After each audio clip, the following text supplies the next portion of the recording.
दोस्तों आज हम बात करने वाले हैं एक नई मूवी की जिसका नाम है पंजाब 95।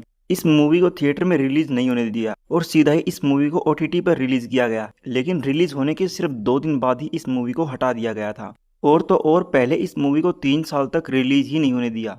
इस मूवी के एक नहीं बल्कि 2 बार ही नाम बदलने पड़े हैं और लास्ट में मूवी का सतलुज नाम रखा गया, तब जाकर ये मूवी रिलीज हुई है। आज अब इस मूवी के बारे में बात करने वाले हैं। आखिर इस मूवी के अंदर ऐसा क्या था कि जिसे इस मूवी को ओटीटी से ही हटाना पड़ा। शुरू से लेकर पॉइंट बाय पॉइंट इस मूवी को समझने की कोशिश करेंगे। ये भी जानेंगे कि ये जसवंत नाम का आदमी था कौन और उस वक्त पंजाब में क्या माहौल था। लेकिन जिस तरह से ये मूवी ओटीटी से हट चुकी है उस तरह से हो सकता है कि शायद मेरी वीडियो भी यूट्यूब से डिलीट हो जाए। इसीलिए मैं आपको लाइक और सब्सक्राइब के लिए नहीं बोलूंगा, बस आप वीडियो को अपने दोस्तों के साथ में शेयर कर दीजिए ताकि इस मूवी की सच्चाई के बारे में सभी लोगों को पता चले। और मेरी ये वीडियो डिलीट होगी ये तो कन्फर्म है, इसीलिए जल्दी से समझते हैं इस पूरी मूवी की कहानी को। दरअसल बात 1992-93 की होती है। उस टाइम पे पंजाब के अंदर माहौल बहुत ज़्यादा खराब हो चुका था। पंजाब के अंदर बहुत सारे मिलिटेंट आ चुके थे जो पंजाब के ही थे और उन्होंने हथियार उठा रखे थे। इस वजह से पुलिस वालों ने उनके खिलाफ एक मुहिम छोड़ दी थी, एक ऑपरेशन चलाया जिसमें जितने भी मिलिटेंट होंगे वो या तो अपने हथियार डाल दे या सीधे ही उन्हें जान से मार दिया जाएगा। उस वजह से पुलिस वालों ने बहुत सारे मिलिटेंट को सीधे ही मार दिया था और इस काम को पंजाब पुलिस आसानी से करे। इसके लिए ऊपर से उन्हें ये भी कहा गया था कि अगर तुम किसी मिलिटेंट को मारते हो तो बदले में तुम्हें इनाम दिया जाएगा और इतना ही नहीं, तुम लोगों को प्रमोशन भी मिलेगी। इस वजह से पंजाब पुलिस उस टाइम पे अपना काम बखूबी निभा रही थी और वो एक एक मिलिटेंट को पकड़ पकड़ कर उन्हें मार रही थी। और इस तरह से ऑलमोस्ट सारे मिलिटेंट यानी कि सारा उग्रवाद पंजाब से खत्म हो चुका था।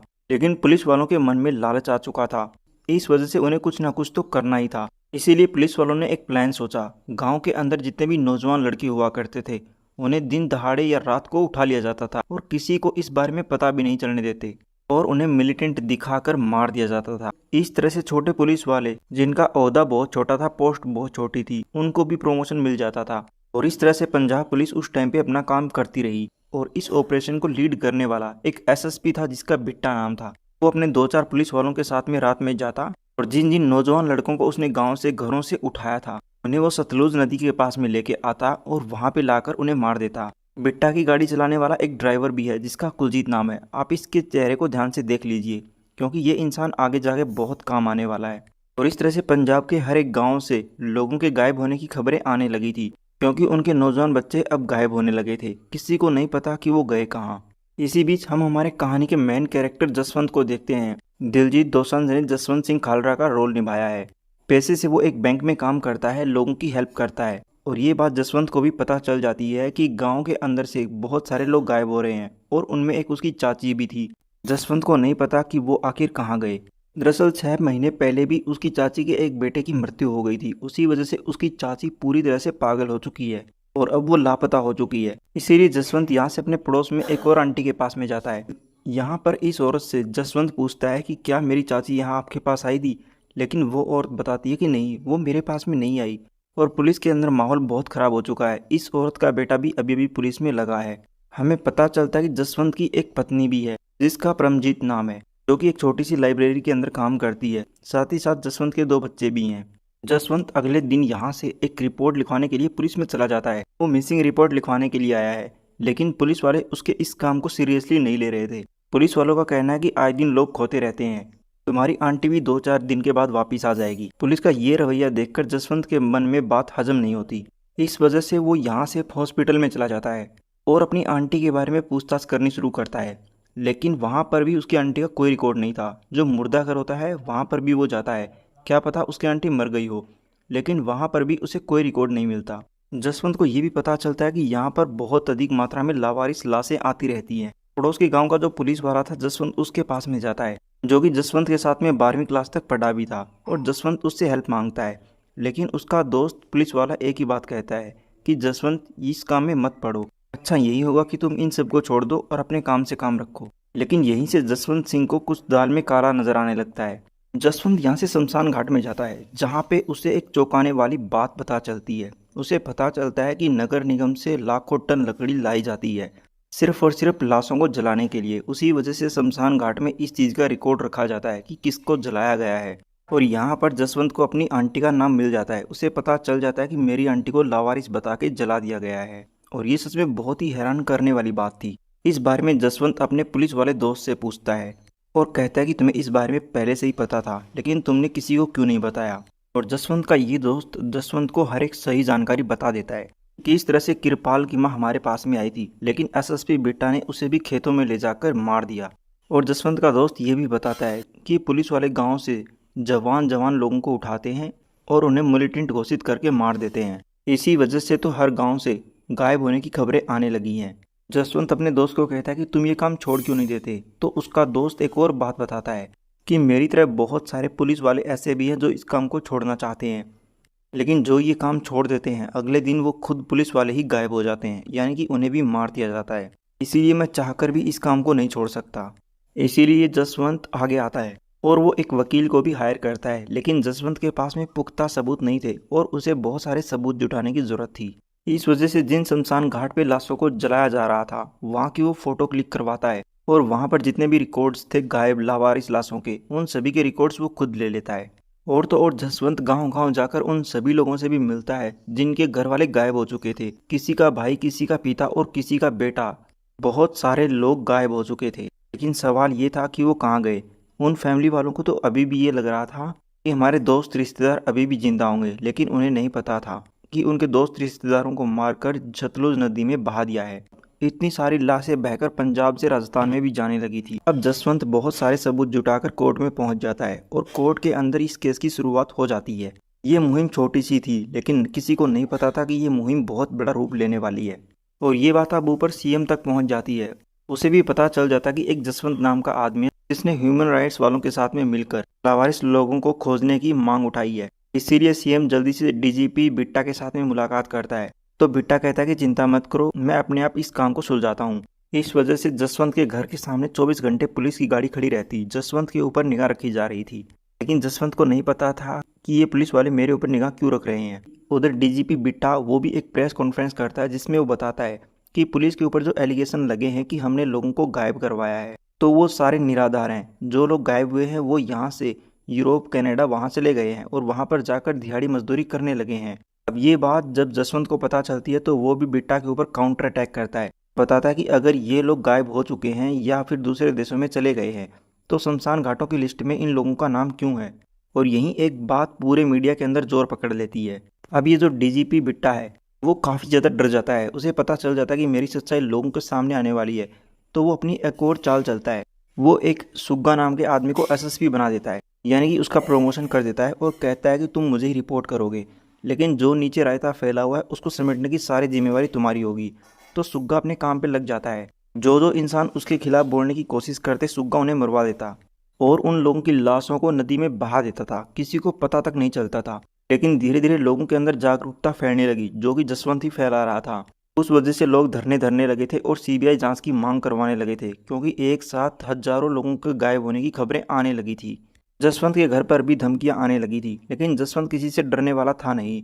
उसे कनाडा बुलाया जाता है, जहां उसे ह्यूमन राइट्स वाले बुला लेते हैं और जसवंत से पूछा जाता है कि क्या तुम ये एलिगेशन लगा रहे हो, क्या ये सब कुछ सच है। तो जसवंत प्रूफ के साथ दिखा देता है कि हाँ ये सब कुछ सच है। पंजाब के अंदर हजारों युवा गायब हो चुके हैं। तो कनाडा के अंदर से ही भारत के ऊपर दबाव बनाने की कोशिश करी जाती है ताकि वो सीबीआई जांच करवाएं। साथ ही साथ यहाँ पर एक औरत जसवंत को ये भी कहती है कि तुम असाइलम मांग लो और कनाडा के अंदर रहने लग जाओ। असाइलम का मतलब होता है कि मुझे मेरे देश से खतरा है और मैं यहाँ कनाडा में रहना चाहता हूँ। लेकिन जसवंत कहता है कि ये मेरे अकेले की बात नहीं है। मैं जिन परिवारों के लिए लड़ रहा हूँ वो कोई एक दो फैमिली नहीं है, बल्कि हजारों परिवार हैं जिन्होंने अपनों को खो दिया है। और उन परिवारों को तो अभी भी नहीं पता कि उनके घर वाले मारे जा चुके हैं, लेकिन फिर भी बेचारे उम्मीद लगाए बैठे हुए हैं। इसीलिए मैं हार नहीं मान सकता। अब भारत में सेंट्रल गवर्नमेंट से एक पैगाम पंजाब पुलिस के पास में आता है कि जो जसवंत नाम का आदमी है उसे सिक्योरिटी दी जाए। लेकिन जसवंत को पता है कि जो पुलिस वाले आम इंसानों को मार रहे हैं वो मेरी क्या ही सिक्योरिटी करेंगे, खुद मुझे ही इनसे खतरा महसूस होने लगेगा। उस वजह से वो सिक्योरिटी के लिए मना कर देता है। अब जसवंत के पास में पूरा पक्का आंकड़ा था। उसे पता चलता है कि पंजाब के हर गांव के अंदर से ऑलमोस्ट 25,000 बच्चों को या लोगों को उठाया गया है और ये आंकड़ा छोटा नहीं था। उधर जो एसएसपी बुग्गा है वो यहाँ से सीधा जसवंत के दोस्त के पास में चला जाता है, जो कि पुलिस के अंदर है, जिसने जसवंत की मदद करी थी रिकॉर्ड लाने में। एसएसपी सुग्गा को शक हो जाता है कि इस पुलिस वाले ने ही जसवंत की मदद करी है। उस वजह से एसएसपी सुग्गा इस पुलिस वाले को, उसके पेरेंट्स को और उसकी पत्नी को मार देता है। और सुबह तक गांव में ये खबर भी फैला दी जाती है कि ये परिवार मिलिटेंट ग्रुप था और इनके पास से हथियार भी बरामद हुए हैं। लेकिन जब ये बात जसवंत को पता चलती है तो वो खुद भी डर जाता है, क्योंकि उसकी अपनी एक फैमिली भी है। अगर वो अकेला होता तो शायद वो नहीं डरता, लेकिन फिर भी उसे कहीं ना कहीं उसकी पत्नी हिम्मत देती रहती है। जसवंत अगले दिन जल्दी से एक प्रेस कॉन्फ्रेंस करता है जिसमें वो बताता है कि मुझे जान से मारने की धमकियां मिल रही हैं और मेरे घर के ऊपर 2400 घंटे निगाह रखी जा रही है। अगर कल को मुझे कुछ हो जाता है तो इसकी पूरी जिम्मेवारी पंजाब पुलिस की होगी। अब इनमें से कुछ पुलिस वाले भी थे जो सिस्टम के खिलाफ आवाज़ उठाना चाहते थे, लेकिन आवाज़ उनकी ऊपर तक नहीं पहुंच पा रही थी। इसीलिए वो क्या करते हैं, वो असासिन बन के जाते हैं और पंजाब के सीएम को बॉम्ब के साथ में खुद को भी उड़ा लेते हैं।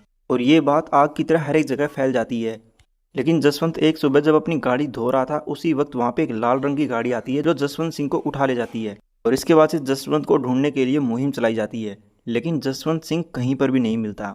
जसवंत को खोए हुए अब 3 दिन हो चुके थे। लोगों को तो पता ही था कि ये काम पुलिस वालों का है, लेकिन किसी के पास में सबूत न होने की वजह से कोई भी पुलिस वालों के खिलाफ जाने को तैयार ही नहीं था।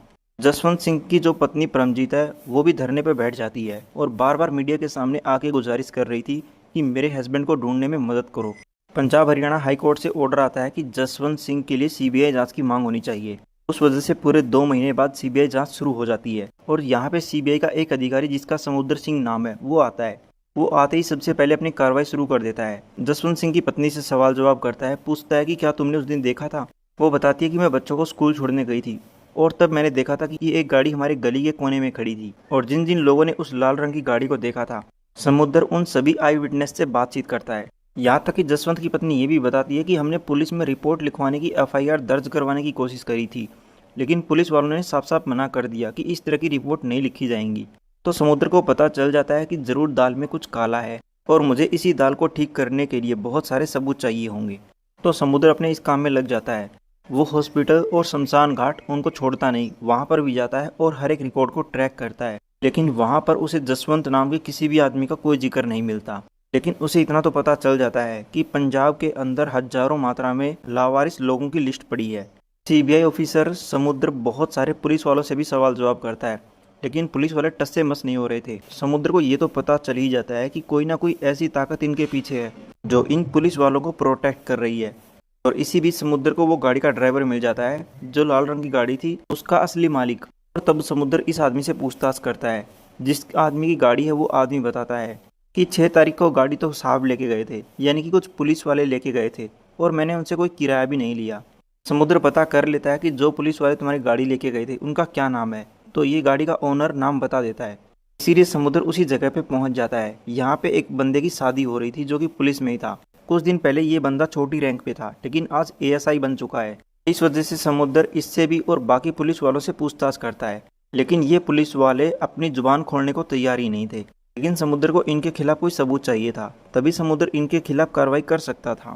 लेकिन उसे इतना तो पता था कि ये जितने भी पुलिस वाले आसपास के हैं, रातों रात ही इन सभी का प्रमोशन हुआ है, जरूर कुछ गड़बड़ हुई है। तभी समुद्र एक ऐसे विटनेस से मुलाकात करता है जो कुछ दिन पहले जेल में था और वो जेल से बाहर आया था। दरअसल इस बंदे की जो फैमिली थी वो पैसे देकर अपने बंदे को छुड़वा के लेके आई है।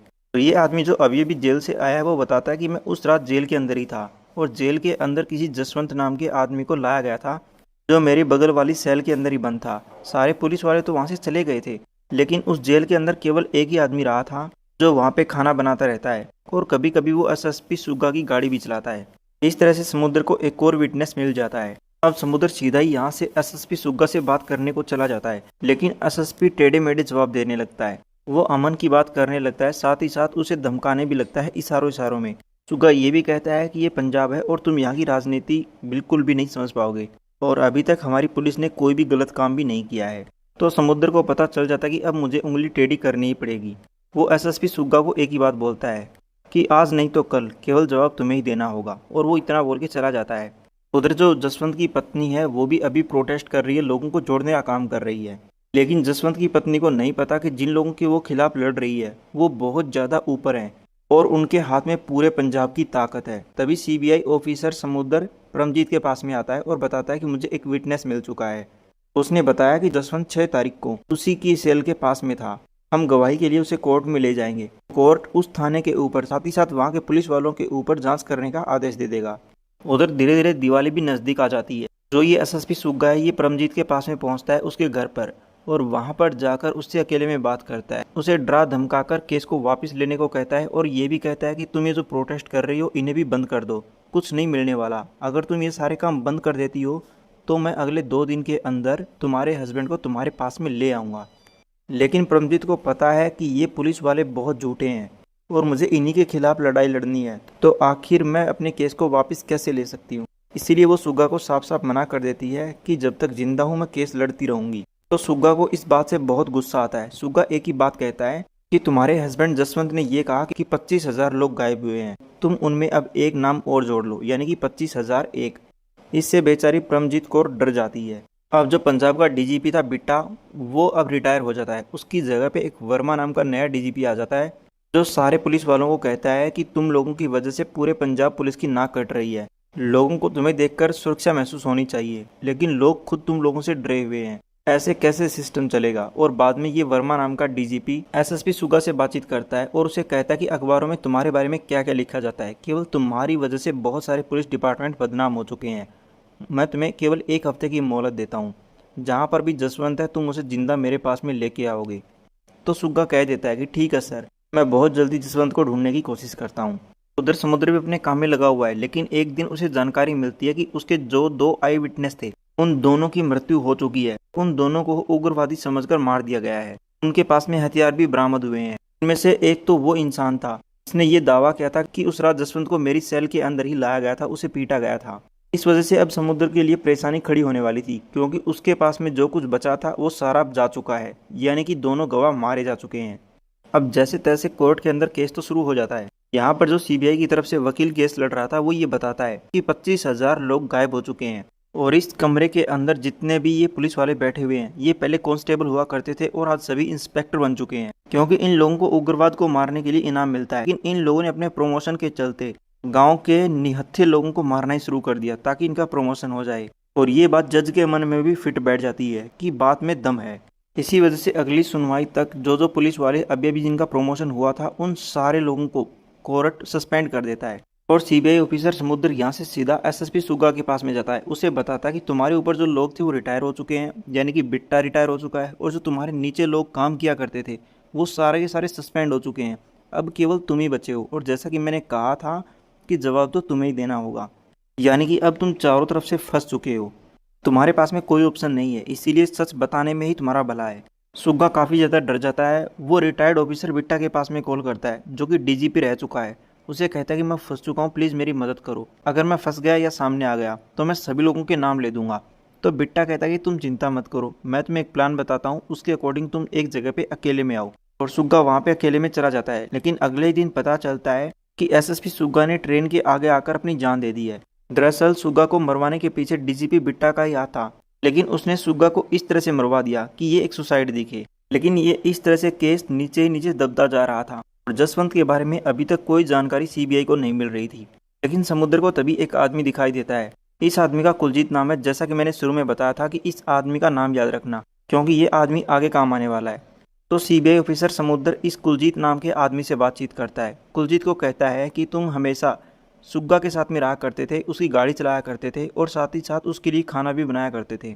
बताओ 6 सितंबर को क्या हुआ था। मैं आपको बताता चलूं कि कुलजीत यहाँ पे कुछ भी नहीं है, ना तो वो कोई सरकारी अधिकारी है और ना ही वो पुलिस में है। वो बस एक छोटा सा नॉर्मल इंसान है जो बस पुलिस वालों के लिए गाड़ी चलाता है, खाना बनाता है और उसी से अपना काम चला रहा था। ये बेचारा डर जाता है और समुद्र को सब कुछ बता देता है कि हमने जसवंत के घर पर 2-3 दिन निगाहें रखी और मौका देखते ही हमने एक दिन उसे उठा लिया, मतलब कि पुलिस वालों ने उठा लिया। और पुलिस वाले बाद में उसे एक जगह पे लेके आए, यानी जेल के अंदर, और उसे वहाँ पे 1 हफ्ते तक रखा। जब बाहर लोगों का प्रोटेस्ट तेज होता चला गया तब हमने जसवंत को कहीं और छुपा दिया। और जो सुग्गा नाम का आदमी था ऑफिसर, वो जसवंत को बहुत ज़्यादा पीटा करता था ताकि जसवंत इन सारे चीज़ों को बंद कर दे। लेकिन जसवंत टस से मस नहीं हुआ, उसने मना कर दिया कि मैं इन सब चीज़ों को बंद नहीं करूँगा। अब समुद्र के पास में एक और विटनेस है। समुद्र कहता है कि तुम चिंता मत करो, मैं तुम्हारी सरकारी नौकरी लगवा दूंगा, बस तुम मेरे सरकारी गवाह बन जाना। तो ये कुलजीत नाम का आदमी तैयार हो जाता है। जब कुलजीत को कोर्ट के अंदर पेश किया जाता है तो कुलजीत अपने बयान से मुकर जाता है और सीबीआई के ऊपर आरोप लगाता है। कहता है कि मुझे झूठ बोलने के लिए पैसे दिए गए थे और सच तो ये है कि मैंने किसी भी जसवंत को नहीं देखा। इससे जो सीबीआई ऑफिसर है उसकी भी थू थू होने लगती है। बड़े अधिकारी उसके ऊपर फटकार लगाते हैं और तो और ये भी कहते हैं कि अब ये केस तुम्हारे हाथ से जाने वाला है। लेकिन समुद्र को कुछ ना कुछ तो करना ही था, क्योंकि इस केस के अंदर अनुमान से भी ज्यादा टाइम लगने लगा था। और जो कुलजीत नाम का आदमी है, जब वो रात को सो रहा था तब उसे मरे हुए लोग दिखाई देने लगे थे। उसे डर लगने लगा था। उससे एहसास हो जाता है कि मुझे झूठ नहीं बोलना चाहिए, चाहे मेरी जान ही क्यों न चली जाए। इसीलिए अगले दिन वो सीबीआई ऑफिसर समुद्र के पास में जाता है और कहता है कि जो सच है मैं कोर्ट के सामने बता दूंगा। अब की बार मैं बयान से नहीं मुकरने वाला।